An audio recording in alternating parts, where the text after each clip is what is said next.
بهذا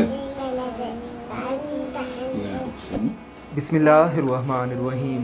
बच्चों की मासूमियत उन्हें इतना मुनफरिद बना देते हैं कि उनकी बुरी बातें भी अच्छी लगने लगती हैं। आप किसी भी बच्चे से कोई बात करके देख लीजिए, इंतहाई मासूमाना और इंतहाई सच पर मबनी जवाब मिलेगा, अगरचे बात कितनी ही कड़वी क्यों ना हो। आज हम आपके सामने एक ऐसी ही أهلا बेटी की يا तिलावत كثير. लेकर आए हैं। ज़रा देखिए ये मुख्तसर सी वीडियो। لا أقسم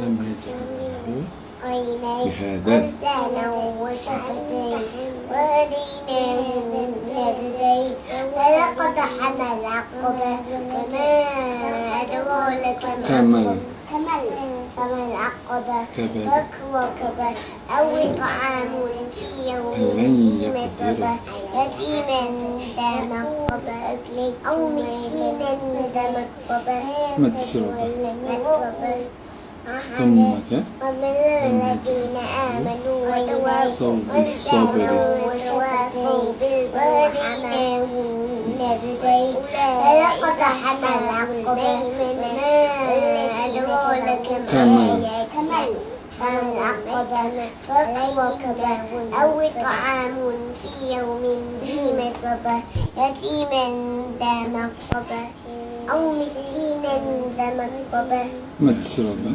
متربة ثم ومن بهذا الذين آمنوا وتواصوا بالصبر وتواصوا بالمرحمة أولئك أصحاب الميمنة والذين كفروا بآياتنا أصحاب المشأمة عليهم نار لن مؤصدة يقدر बच्चों की ये तिलावत कलाम मजीद की वीडियोस उनके वालिदैन के लिए सरमाया हयात होती हैं।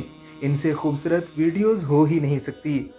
अगर आप भी अपने बच्चों से मोहब्बत रखते हैं और उनकी यादों को महफूज बनाना चाहते हैं तो उन्हें कोई मुख्तसर सी सूरह मुबारका याद करवाइए, फिर उनसे उसकी तिलावत करवाकर आप ख़ुद भी अपने पास महफूज रख सकते हैं। और अगर हमारे चैनल पर शेयर करवाना चाहें तो आप हमें हमारे फेसबुक पेज के ज़रिए भेजकर हमारे चैनल पर शेयर करवा सकते हैं, जहां लाखों लोग उन्हें देखकर मोटिवेशन लेंगे। मज़ीद अच्छी वीडियोज़ के लिए हमारे चैनल को ज़रूर सब्सक्राइब कीजिएगा।